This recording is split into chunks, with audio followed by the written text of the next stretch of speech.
चलो नमस्कार, मैं रोमित सिंह ठाकुर। आज सोलन के इस रेस्ट हाउस में राष्ट्रीय देवभूमि पार्टी एवं देवभूमि क्षेत्रीय संगठन स्वर्ण मोर्चा की इस प्रेस वार्ता में मैं आप सभी मीडिया बंधुओं का बहुत बहुत हार्दिक स्वागत अभिनंदन करना चाहता हूं। मेरे साथ रमिता कंवर जी हैं जो हमारी महिला मोर्चा की प्रदेश अध्यक्ष हैं। साथ में बलवंत ठाकुर जी हैं जो हमारे संगठन मंत्री हैं प्रदेश के, और हमारे साथ भाई लवली चौहान जी हैं जो हमारे प्रदेश के कोषाध्यक्ष हैं, और शिवानी ठाकुर जी हैं जो हमारी राष्ट्रीय उपाध्यक्षा हैं राष्ट्रीय देवभूमि पार्टी में। आज इस प्रेस वार्ता का मुख्य उद्देश्य यह है कि 15 अगस्त से राष्ट्रीय देवभूमि पार्टी के सौजन्य से, देवभूमि क्षेत्रीय संगठन स्वर्ण मोर्चा के सौजन्य से इस हिमाचल प्रदेश में 112 दिन की अन्न त्याग यात्रा का शुभारंभ किया जा रहा है। और ये शुभारंभ कुनिहार तालाब से किया जाएगा। वहां पर जो तालाब मंदिर है वहां पर देवी देवताओं का आशीर्वाद लेकर 112 दिन तक अन्न का त्याग करके हमारी पूरी की पूरी टीम, हम लोग खुद, हम प्रदेश के चारों लोकसभा क्षेत्रों के अनुसार इस हिमाचल प्रदेश में निकलेंगे। ये यात्रा सबसे पहले शिमला लोकसभा में होगी। 1 महीना लगभग शिमला लोकसभा जिला सोलन से शुरू होकर उसके बाद जिला सिरमौर, उसके बाद जिला शिमला, और उसके बाद हम लोग निकलेंगे 15 सितंबर से 14 अक्टूबर तक हम लोग मंडी लोकसभा में होंगे, मंडी लोकसभा के सभी विधानसभा क्षेत्रों में। उसके बाद 15 अक्टूबर से लेकर 14 नवंबर तक हम लोग कांगड़ा लोकसभा में होंगे, और 15 नवंबर से 4 दिसंबर तक हम लोग होंगे हमीरपुर लोकसभा में।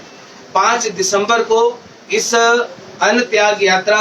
का समापन होगा, और 5 दिसंबर को ये समापन कुनिहार तालाब स्टेडियम में होगा। लगभग 40 से 50 हजार लोगों का लक्ष्य लेकर इस कार्यक्रम को, महारैली को किया जाएगा। इस 112 दिन की अन्न त्याग यात्रा में हमारी जो टीम है वो पूर्णतः केसरिया वस्त्र धारण करके हिमाचल प्रदेश में निकलेगी। और क्योंकि केसरिया वस्त्र धारण करने का मुख्य उद्देश्य यह है क्योंकि केसरिया प्रतीक है त्याग और बलिदान का, तो इसलिए हमारे लोग केसरिया वस्त्र धारण करके हिमाचल प्रदेश में निकलेंगे। अन्न त्याग यात्रा का मुख्य उद्देश्य यह है कि पूरा प्रदेश जानता है, आप सभी मीडिया बंधुओं के सौजन्य से, कि देवभूमि क्षेत्रीय संगठन स्वर्ण मोर्चा के लोगों ने हमेशा से इस हिमाचल प्रदेश में अपने समाज के अधिकारों की लड़ाई को हमेशा से बुलंद किया है। हमारे लिए स्थिति कभी भी कैसी भी रही हो, चाहे अच्छी रही हो चाहे बुरी रही हो, हम लोगों ने कभी अपने कदम नहीं रोके। हम लोगों ने इस आवाज को कभी दबने नहीं दिया। एक के बाद एक जो भी हम लोगों को प्रयास करने की आवश्यकता पड़ी, हम लोग निरंतर प्रयास करते रहे, और लगातार हर क्षेत्र में हम लोग अपने समाज की आवाज को बुलंद करने के लिए अपने कदम आगे बढ़ाते रहे। 112 दिन की जो अन्न त्याग यात्रा है, इसमें हमारे 10 मुख्य उद्देश्य हैं कि राष्ट्रीय देवभूमि पार्टी के तौर पर, क्योंकि 2024 का लोकसभा का चुनाव भी इस हिमाचल प्रदेश में आ रहा है, और एज अ पार्टी राष्ट्रीय देवभूमि पार्टी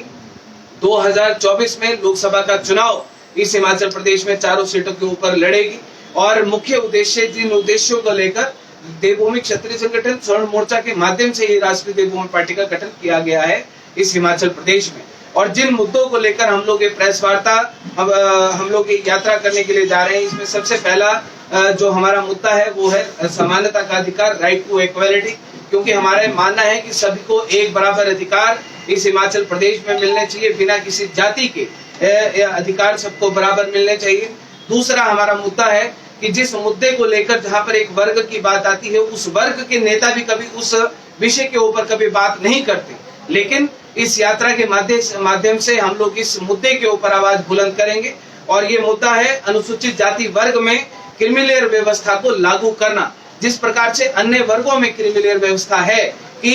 एक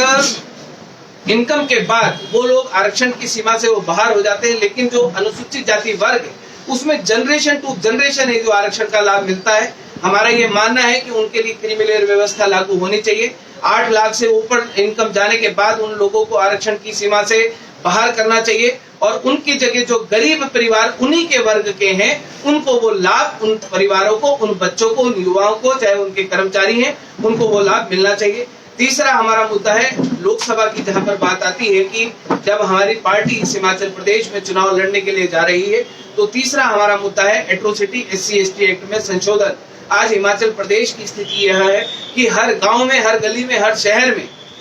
रोज कहीं ना कहीं हमारे लोगों को झूठे केसों में फंसाया जाता है। सरकार मोटिवेशनल अमाउंट देती है, सरकार मुकदमे, झूठे मुकदमे लगाने के लिए धनराशि वो इन लोगों को देती है। तो इसमें जहां पर संशोधन की बात आती है कि हमारे लोगों की बात निष्पक्ष तरीके से बात सुनी जाए, उनकी बात सुनने के बाद पूरी जांच पड़ताल के बाद FIR दर्ज होनी चाहिए, मोटिवेशनल अमाउंट बंद होना चाहिए। दूसरी बात कि अगर हमारे वर्ग के लोगों के ऊपर कोई झूठा मुकदमा लगाता है तो उस व्यक्ति के ऊपर झूठा मुकदमा इन्वेस्टिगेशन के बाद उस व्यक्ति के ऊपर भी जो मुकदमा दर्ज किया जाना चाहिए, उसके लिए सजा का प्रावधान होना चाहिए। और दूसरी बात कि उस व्यक्ति के ऊपर पेनल्टी लगनी चाहिए, जो सरकार उसको मोटिवेशनल अमाउंट देती है उसका लगभग 10 गुना वो हमारे वर्ग के लोगों को मिलना चाहिए। चौथा मुद्दा इसमें बड़ा अहम है, और हिमाचल प्रदेश की जहां पर बात आती है तो बहुत सारे हमारे लोग हैं जो हिंदूवादी सोच भी रखते हैं, हिंदुत्व को चलाने वाले जो संगठन हिमाचल प्रदेश में क्या देश में भी है, जो लगातार हिंदुत्व की बात को आगे बढ़ाते, बहुत सारी पार्टियां भी हिंदुत्व के ऊपर बात करती। लेकिन सबसे अहम मुद्दा क्या है कि हिमाचल प्रदेश की जहां पर हम लोग बात करते हैं, हिमाचल प्रदेश में जितने भी मस्जिद हैं, कोई भी मस्जिद सरकार के अंडरटेकिंग नहीं है। मस्जिदों में चढ़ने वाला पैसा वो कहीं पर भी सरकार उसको अपने अंडरटेकिंग नहीं लेती है। उनका पैसा उनके धर्म को मजबूत करने के लिए, उनकी शिक्षा को मजबूत करने के लिए, चाहे वो मदरसे चलाते हैं, चाहे वो कुरान पढ़ाते हैं, चाहे वो अपने धर्म की शिक्षा देते हैं, वो सारा का सारा पैसा उसके ऊपर खर्च किया जाता है। इसी प्रकार जहां पर बात चर्च की आती है, ईसाई धर्म की आती है, तो ईसाइयों का पैसा कोई सरकार के पास नहीं आता, सरकार का कोई कंट्रोल नहीं। लेकिन जहां पर बात हिंदू धर्म की आती है, हमारे सिद्ध पीठ मंदिर हैं, हमारे शक्ति पीठ मंदिर हैं, उनमें एकत्रित होने वाला पैसा, उनमें चढ़ने वाली जो चढ़ावा होता है, सोना चांदी हीरे मोती, कितने तरीके के हमारे लोग हैं जो तरह तरह की विभिन्न तरीकों की जो अपनी तरफ से श्रद्धा भाव के अनुसार वहां पर चढ़ावा चढ़ाते हैं, वो सारा का सारा सरकार के कंट्रोल में जाता है, सरकार के पास उसका हिसाब किताब जाता है।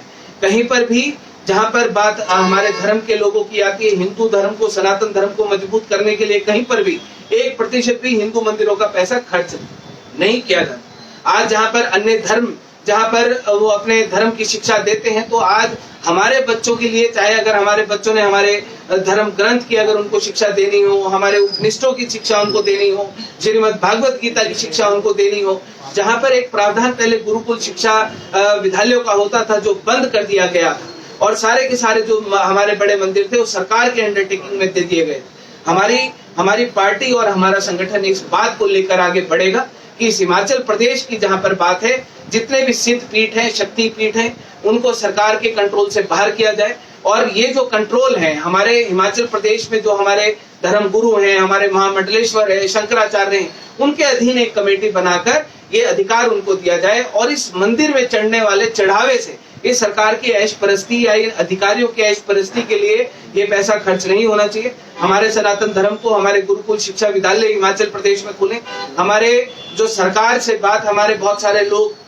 शायद आप भी मीडिया बंधु जो हैं, सड़क पर जब आप गौ माता को देखते होंगे तो आपके दिल में ठेस पहुंचती होगी कि गौ माता के लिए सरकार के पास कोई नीति, कोई योजना नहीं है। काउ सेस लेते हैं, काउ कमीशन इनके पास है, 200-250 करोड़ रुपए इनके पास पड़ा है, लेकिन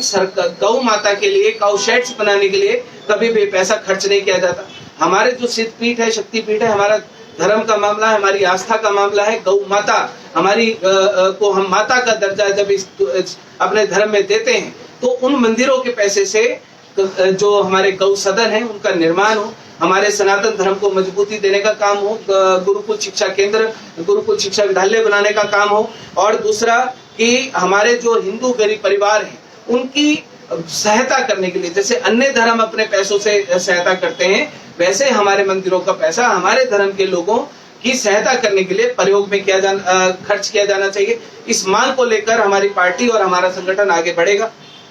पांचवा मुद्दा सबसे एक और इसमें अहम है कि जहां पर इस हिमाचल प्रदेश में नशे की बात होती, बहुत सारी एनजीओ बात करती, बहुत सारे संगठन, बहुत सारे लोग बात करते हैं कि नशे के ऊपर रोक लगनी चाहिए, नशा तस्करों के ऊपर रोक लगनी चाहिए, और नशा तस्करों के खिलाफ कड़ी कार्रवाई अमल में लानी चाहिए। हम लोग जेल में थे 25 दिन, तो हमने देखा था कि नशा माफियों का या नशा प्रयोग करने वाले लोगों का वहां पर क्या है, उनकी मानसिक स्तर क्या है, उनके अंदर डर का भाव कितना है, वो कितना कानून से डरते हैं, उनके अंदर 1% भी कानून का कोई डर नहीं है। कि अगर हम लोगों को सजा हो जाएगी, हम नशा बेचेंगे या नशा सप्लाई करेंगे तो हमारे ऊपर ऐसी कड़ी कार्रवाई। कोई नहीं, 2-4 महीने उनको पता है कि हमने अंदर रहना, उसके बाद बाहर छूटना है। हमारी पार्टी इस बात को लेकर आगे बढ़ेगी इस हिमाचल प्रदेश में और इस यात्रा के माध्यम से कि जितने भी नशा तस्कर हिमाचल प्रदेश में हैं, जैसे कि चिट्टा नशा है, ये चिट्टे ने हमारे बच्चों की जिंदगियां बर्बाद कर दी, हमारे युवाओं को बर्बाद कर दिया। और जहां पर हम कहते हैं कि एक व्यक्ति को खून करता है, चाकू मारता है, गोली मारता है, नशा बेचना और नशे के माध्यम से बच्चों की जिंदगियां बर्बाद करना किसी मर्डर से कम नहीं।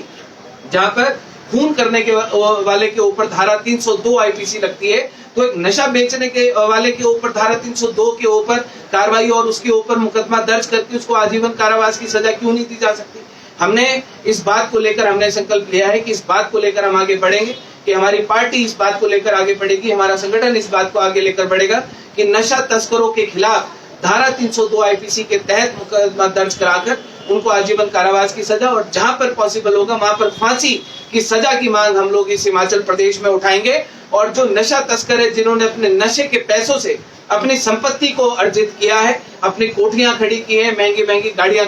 खड़ी की है, तो हम लोगों को ये बात बोलने में बिल्कुल भी गुरेज नहीं है कि हमारा कोई भी व्यक्ति अगर हमारी पार्टी के माध्यम से जीत कर आएगा, हम जब भी आएंगे तो ऐसे लोगों के खिलाफ सीधा उनके ऊपर बुलडोजर चलाने में हम लोग भी 1% पीछे नहीं हटेंगे। और ऐसे लोगों को सख्त से सख्त, जो भी हमारी लोगों के द्वारा, हमारी पार्टी के द्वारा जो भी सख्त कदम उठाने का प्रयास होगा तो हम लोग उठाने का प्रयास करेंगे। इसके बाद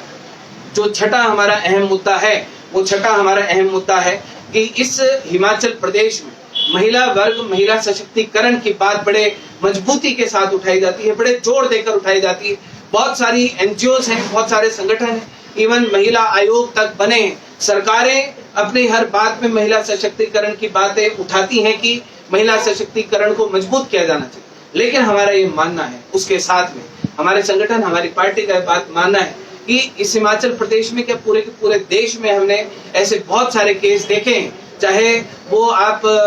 किसी भी चीज से, डॉरी से रिलेटेड आप केस ले लो, अन्य महिलाओं से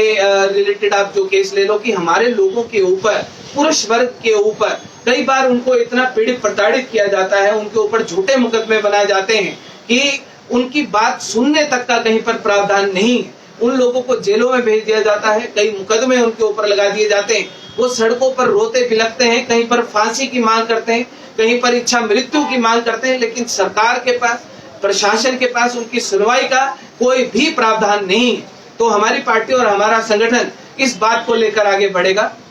कि जहां पर हम लोग महिला सशक्तिकरण की बात करेंगे, वहीं पर हिमाचल प्रदेश में पहली बार पुरुष सशक्तिकरण की बात भी की जाएगी कि उनके ऊपर जो बेबुनियाद मुकदमे उनको फंसाया जाता है, उनको प्रताड़ित किया जाता है, उन बेचारों के पास सुसाइड करने के अलावा कोई ऑप्शन नहीं बचती, उनको झूठे मुकदमों में जेलों की सजा दी जाती है। तो उन व्यक्तियों के लिए भी, पुरुष वर्ग के लिए भी इस हिमाचल प्रदेश में एक प्लेटफॉर्म तैयार किया जाएगा। उसमें उनके लिए कमीशन का, जैसे महिला आयोग है वैसे ही एक आयोग पुरुष वर्ग के लिए भी तैयार किया जाना चाहिए, जिसके माध्यम से उनकी बात सुनी जाए, उनकी जो प्रताड़ना है उसको सुना जाए। ऐसा नहीं कि किसी महिला ने केस लगाया कि इसने मेरे साथ ये किया और इसको सीधा डाल दो जेल में। हमारे लोगों के ऊपर मुकदमे लगते हैं, उनकी बात सुनता कौन है? महिला की, किसी लड़की की एक कागज के ऊपर पुरुष वर्ग के ऊपर कार्रवाई होती है और वो बेचारा रोता बिलखता रहता है कि मैंने तो कुछ किया ही नहीं था। उनके पूरे के पूरे परिवार, माँ बाप, बच्चे, बीवियां उनके जेलों की सजा काट रहे होते हैं, लेकिन उनकी बात कहीं सुनी नहीं जाती।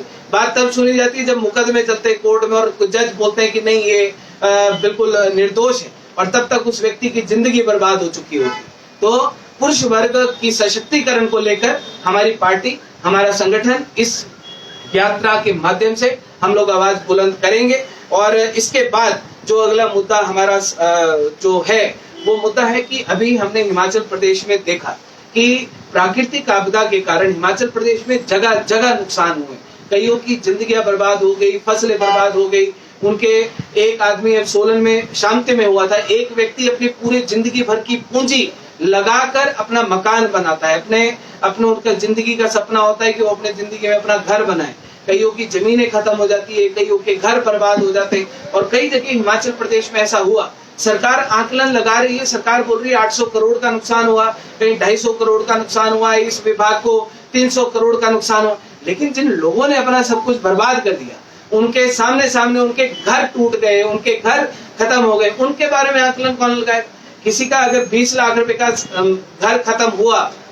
जिंदगी भर की पूंजी सरकार देती है 5,000 रुपए, 10,000 रुपए। मेरे ख्याल मुख्यमंत्री साहब ने बोला था कि हम 1 लाख रुपए देंगे, लेकिन वो अभी तक किसी को मिला नहीं। और ऐसे जो प्राकृतिक आपदा में जो नुकसान उठाने वाले जो परिवार हैं, उनके पक्ष में आज तक कोई ऐसी स्ट्रॉन्ग पॉलिसी इस हिमाचल प्रदेश के माध्यम से नहीं बनाएगी, क्योंकि हमारा पहाड़ी क्षेत्र है, कहीं पर भी फ्लड आता है, कहीं पर बादल फट जाते हैं, बारिशों के कारण इतना नुकसान हो जाता है। तो हमारी पार्टी और हमारा संगठन इस यात्रा के माध्यम से इस बात को लेकर चलेगा कि ऐसे प्राकृतिक आपदा में नुकसान उठाने वाले परिवारों के लिए एक स्पेशल पैकेज बनाया जाए और लोकसभा का चुनाव हमारी पार्टी लड़ेगी। और अगर इस हिमाचल प्रदेश के लोगों के आशीर्वाद से अगर हमारे लोगों को, हमारे एक भी व्यक्ति को अगर लोकसभा में जाने का मौका मिलेगा, तो हम लोग इन मांगों को हम लोग लोकसभा के अंदर हमारी पार्टी उठाएगी। इसके बाद हम लोग अगले मुद्दे पर जहां पर आते हैं कि हमारा जो अगला मुद्दा है, उस मुद्दे जो महत्वपूर्ण मुद्दा इस हिमाचल प्रदेश में युवाओं के रोजगार को लेकर है कि प्रदेश की सरकारें ये दावे तो करती हैं चुनाव के समय में आकर कि हम 1 लाख रोजगार देंगे, हम इतने बच्चों को रोजगार देंगे, लेकिन जो बच्चे रोजगार के लिए भटक रहे हैं,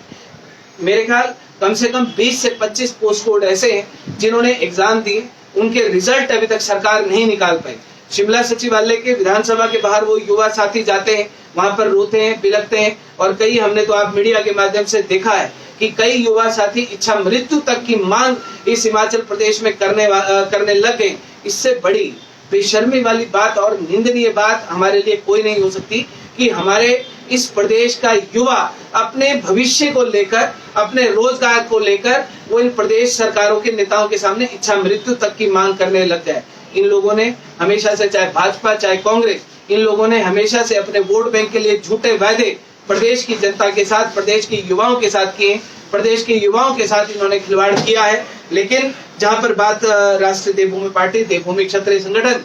द्वारा की जाने वाली इस यात्रा की आती है, तो हम मजबूती के साथ उन युवाओं की आवाज को हम लोग बुलंद करेंगे जिनका भविष्य अभी तक अधर में लटका है, जिनके रिजल्ट सरकार ने, जो सर्विस कमीशन था वो उन्होंने कैंसिल कर दिया, लेकिन उसके बाद अभी तक उन बच्चों के बारे में नहीं सोचा गया। लगभग 8 महीने हो गए उनको रोज ये मीठी गोलियां देते कि आज हम रिजल्ट निकालेंगे, कल हम रिजल्ट निकालेंगे, और वो बेचारे सड़कों पर रो रहे हैं, बिलख रहे हैं। हमको बहुत सारे युवा साथियों की कॉल्स आते हैं, मैसेजेस आते हैं, और वो हमसे बात करते हैं कि इस मुद्दे के ऊपर हमारे भविष्य को लेकर बात इस हिमाचल प्रदेश में की जाए। तो इस बात को लेकर हम लोग हिमाचल प्रदेश में इस यात्रा के माध्यम से मजबूती के साथ आगे बढ़ेंगे। हमारा 10वां मुद्दा है इस हिमाचल प्रदेश में महंगाई की, जहां पर बात पहले भी हम लोग भाजपा कांग्रेस को देखते आए हैं, हमारी पार्टी को तो देखिए ज्यादा समय नहीं हुआ है, लेकिन जहां पर हम लोग इनको देखते आए हैं कि जब सिलेंडर 500 रुपए हुआ था, तो ये भाजपा कांग्रेस वाले कोई कंधे से सिलेंडर को खींच रहा होता था, कोई सिर के ऊपर, कान के ऊपर अपने गोभी लगाकर घूम रहे होते थे, कोई गाड़ी को धक्का मारकर रस्सियों से खींच रहा होता था, कोई सिलेंडर सिर पर लेकर वो कत्थक कर रहे होते थे सड़कों के ऊपर। आज 1163 और 73 रुपए का सिलेंडर मिलता है। तो भाजपा कांग्रेस वाले कहां पर छुप गए हैं, इन लोगों से पूछना चाहिए। अब आपको लोगों की जो ये महंगाई से बढ़ती हुई समस्या है, इन लोगों को नजर नहीं आ रही। आज दालों के, सब्जियों के रेट जहां पर देखते हैं, अब इन लोगों को कोई महंगाई नहीं दिख रही, क्योंकि सत्ता का, एक केंद्र में सत्ता का सुख भोग रहे हैं, दूसरा प्रदेश में सत्ता का सुख भोग रहे हैं। तो इन लोगों की चिंताओं से, समस्याओं से कोई लेना देना नहीं है। लेकिन इस 112 दिन की यात्रा के माध्यम से हम लोग इस हिमाचल प्रदेश में आवाज बुलंद करेंगे, और जहां पर अब आवश्यकता पड़ेगी, हमने हमेशा से इनकी जड़ें उखाड़ी हैं और जड़ें इन लोगों की हमने हमेशा से हिलाई है। हम लोग एक बार फिर बुलंदी के साथ आगे बढ़ रहे हैं, और जो लोग कयास लगाते हैं कि क्या होगा, इन लोगों से क्या होगा, तो मैं उन लोगों को आपके माध्यम से भी बोलना चाहता हूं कि हमने हमेशा से इनकी जड़ें हिलाई हैं, और अब जड़ें हिलाएंगे भी, और जड़ें इस हिमाचल प्रदेश में हम लोग उखाड़ कर फेंकेंगे भी। 112 दिन का हमारे सारे के सारे लोग अन्न का त्याग करेंगे। और किसके लिए? अपने इस हिमाचल प्रदेश के लोगों के लिए, अपने समाज के लिए, अपने समाज के मुद्दों के लिए, अधिकारों के लिए लगातार कदम आगे बढ़ते गए। और आप लोगों के माध्यम से 5 दिसंबर को जो समापन होगा वो कुनिहार तालाब स्टेडियम पे होगा, और अंत में इस 5 दिसंबर के लिए मैं इस प्रेस वार्ता के माध्यम से मैं आप सभी हिमाचल प्रदेश के वासियों को 5 दिसंबर का मैं निमंत्रण देता हूं कि आप 5 दिसंबर एक भारी जन सैलाब के साथ आप कुनिहार तालाब स्टेडियम पहुंचे और हम लोग अपना अगला जो ताल है उस ताल को इस हिमाचल प्रदेश में ठोकेंगे और मजबूती के साथ आगे बढ़ेंगे और इन लोगों की जड़ें इस बार हिमाचल प्रदेश में उखाड़ कर फेंकेंगे। अंतिम में एक मुख्य मुद्दा ये कि हिमाचल प्रदेश में देवभूमि क्षेत्रीय संगठन स्वर्ण मोर्चा ने बहुत सारे मीडिया बंधुओं के जहन में भी ये बात रहती है और लोगों के जहन में भी बात रहती है कि स्वर्ण आयोग का क्या हो।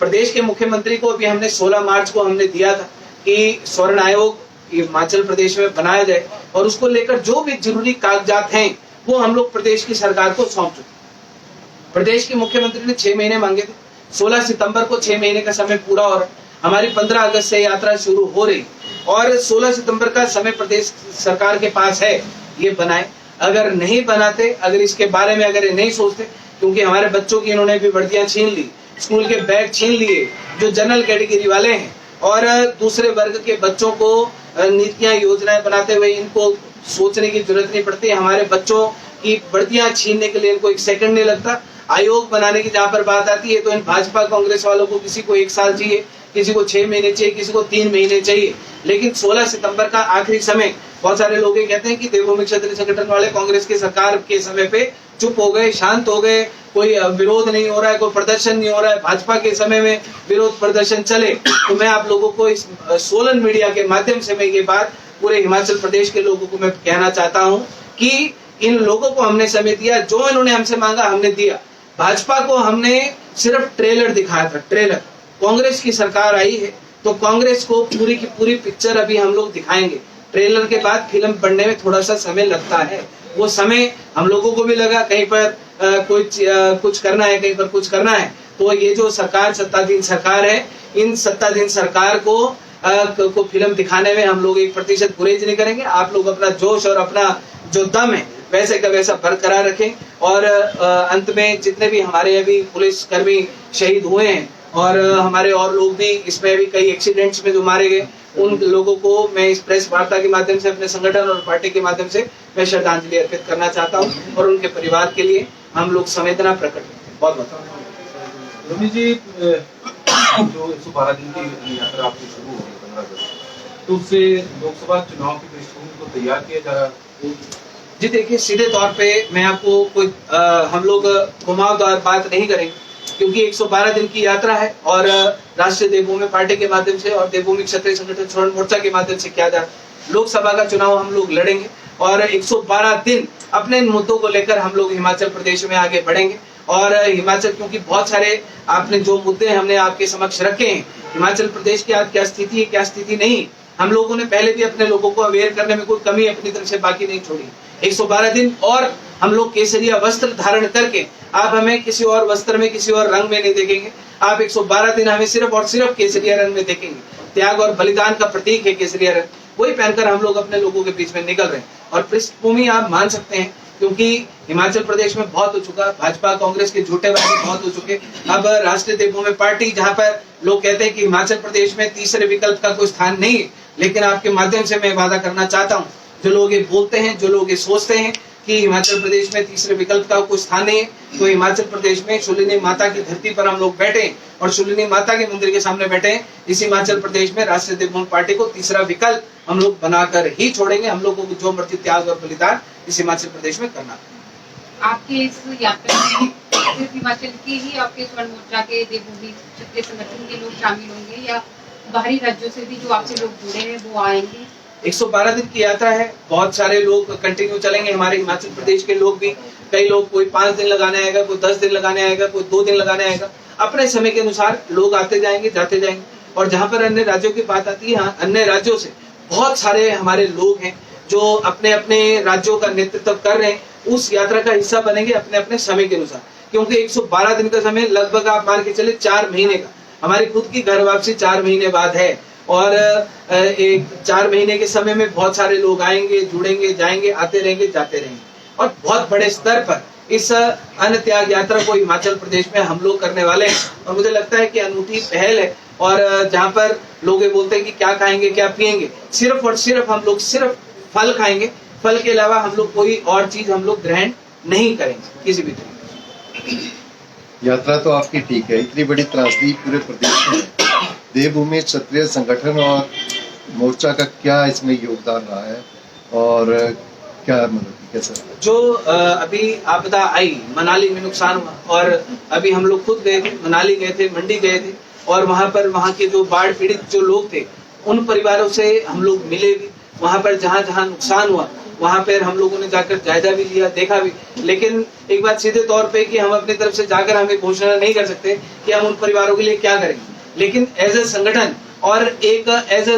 न्यू पार्टी हम लोगों ने अपनी तरफ से जो भी उन लोगों के लिए हम लोगों ने संदेश था कि आने वाले समय में या अपनी तरफ से जो भी हम मदद कर सकते हैं, हमारी संगठन की टीम मदद कर सकती है, वो निश्चित तौर पर उन परिवारों के हम लोगों ने की भी है। हमारे सारे के सारे लोग, जब बाढ़ आई थी, हमारे सारे के सारे लोग उन बाढ़ पीड़ितों के साथ में थे और पूरी की पूरी तरीके से जो भी संभव सहायता हो पाई है हमारे देवभूमि क्षत्रिय संगठन, स्वर्ण मोर्चा और राष्ट्रीय देवभूमि पार्टी के लोगों ने उन बाढ़ पीड़ितों के लिए की। आप अगले चुनावों की तैयारी कर रहे हैं, पिछले चुनावों में किस तरह देखते हैं और अगले चुनाव किस तरह देख रहे हैं कि पिछले चुनावों में आपको बताइए कि क्या रहा था? जी देखिए, जहाँ पर पिछले चुनाव की बात आती है, विधानसभा चुनाव की बात आती है, आप लोग भली बात ही जानते हैं, मुझे बताने की आवश्यकता नहीं कि राष्ट्रीय देवभूमि पार्टी को बने हुए मात्र 10 दिन में 10 दिन का हम लोगों को समय मिला। 10 दिन के भीतर हमारी पार्टी का रजिस्ट्रेशन आया, हमारी पार्टी का सिंबल आया, और 17 तारीख से जहाँ पर नॉमिनेशन शुरू थे, 21 तारीख की रात को 7:30 बजे हमारा पार्टी सिंबल मिला। और पार्टी सिंबल मिलने के बाद 22 की छुट्टी थी, 23 की छुट्टी थी, 24 की छुट्टी थी, 25 तारीख का हमको एक दिन मिला सिर्फ नॉमिनेशन करने के लिए। हम लोग खुद देखे नए अनाड़ी थे, और पार्टी के तौर पर अब मेरी उम्र आप देख ही सकते हैं कि 39-40 साल की उम्र में हमने पार्टी बनाकर और हमने 29 सीटों के ऊपर चुनाव लड़ा। जहाँ पर 40 की संख्या थी तो बहुत सारे लोगों के डॉक्यूमेंट पूरे नहीं हो पाए, कई जगह हमारे लोगों को थोड़ा सा बैकफुट पे भी कर दिया गया, लेकिन 29 सीटों के ऊपर हमने चुनाव लड़ा। हम लोगों ने 25,864 वोट हमने वो लिए। दूसरा, 10 सीटों के ऊपर हम लोग मार्जिन बने हार जीत का। ये जो भाजपा कांग्रेस वाले बोलते हैं कि हम अपने उससे जीते, हम अपने उससे जीते, इनसे जाकर पूछे कोई कि राष्ट्रीय देवभूमि पार्टी का कितना बड़ा अहम रोल, जहाँ पर इन लोगों को 10 लाख रुपए खर्चना पड़ता था, वहां पर इन लोगों को 50 लाख रुपए खर्चने पड़े। और जब तक चुनाव का रिजल्ट नहीं आया तब तक इनके यहाँ थे हम फंसे हुए कि निकले कि बाहर निकाले, क्या करें। और ये स्थिति हिमाचल प्रदेश में थी, और 25,000 वोट नोटा को मिला है। हमने एक आह्वान किया था कि जहां पर राष्ट्रीय देवभूमि पार्टी की कैंडिडेट नहीं है वो लोग नोटा को वोट दें। और हिमाचल प्रदेश में हम एक बात को मानते हैं कि हम जनता के बीच में 10 दिन में नहीं पहुंच पाए। जिन लोगों को नहीं पता चल पाया कि राष्ट्रीय देवभूमि पार्टी भी एक विकल्प है, उन लोगों ने भी नोटा को वोट दिया है। तो लगभग अगर 25,000 वोट अगर हम राष्ट्रीय देवभूमि पार्टी के साथ जोड़कर अपना मानकर चलते हैं तो 50,000 का आंकड़ा हमने हिमाचल प्रदेश में छुआ है, जो हमारे लिए बहुत बड़ी बात है, बहुत बड़ी बात है। क्योंकि जो पहली पार्टियां आई वो पार्टियां नाराज नेताओं से, कोई भाजपा से नाराज, कांग्रेस से नाराज। जब उनकी नाराजगी दूर हुई, पार्टी खत्म करके वापस दौड़ गए भाजपा कांग्रेस में। लेकिन हम इस हिमाचल प्रदेश में राष्ट्रीय देवभूमि पार्टी को तीसरा और सबसे मजबूत विकल्प बनाने के लिए हम लोग आए। उसके लिए जो भी कदम उठाना पड़ेगा हम उठाएंगे निश्चित तौर पर।